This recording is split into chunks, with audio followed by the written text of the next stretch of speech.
नमस्कार. दुबईमध्ये असताना तुम्ही चपाती कशी करायची आहे हे मी तुम्हाला आज शिकवणार आहे. सगळ्यात आधी चपातीसाठी लागणारं गव्हाचं पीठ तुम्हाला चांगलं मळून घ्यायचं आहे.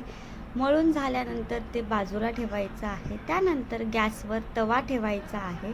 तवा ठेवल्यानंतर गॅसचं बटन तुम्हाला चालू करायचं आहे. त्यानंतर तुम्हाला पोळपाट घ्यायचा आहे. पोळपाटासोबत लाटणंसुद्धा तुम्हाला लागणार आहे, ते सुद्धा घ्यायचं आहे. एका वाटीमध्ये तेल घ्यायचं आहे. त्यानंतर तुम्हाला एक उंडा घेऊन चपाती लाटायला सुरुवात करायची आहे. एकदम एकसारखी गोल गोल चपाती लाटून घ्यायची आहे. त्यानंतर कुठेही जाड न राहता व्यवस्थित चपाती लाटायची आहे. त्यानंतर तवा गरम झालेला असेल, तव्यावरती चपाती टाकायची आहे. चपाती एकदम व्यवस्थित भाजून घ्यायची आहे. शायनिंग मारत हाताने न उलटता त्या उलथण्याने चपाती उलटायची आहे आणि त्यानंतर एका साईडला तेल लावून व्यवस्थित भाजून घ्यायचे आहे.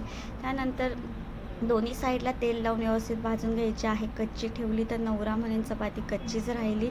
त्यामुळे लक्ष देऊन, मोबाईलकडे लक्ष न देता चपातीकडे लक्ष देऊन व्यवस्थित चपाती करून घ्यायची आहे. आणि त्यानंतर आपली चपाती तयार झालेली आहे. नंतर ती खाऊन घ्यायची आहे. तुम्हाला चपातीची रेसिपी कशी वाटली मला कमेंट करून नक्की सांगा. असा छोटासा प्रयत्न होता, म्हटलं चला काहीतरी ट्राय करूयात. मला माहिती आहे तुम्हाला हसायला येते आणि हसण्यासाठीच व्हिडिओ बनवलेला आहे. Bye bye. थँक यू आणि सॉरी.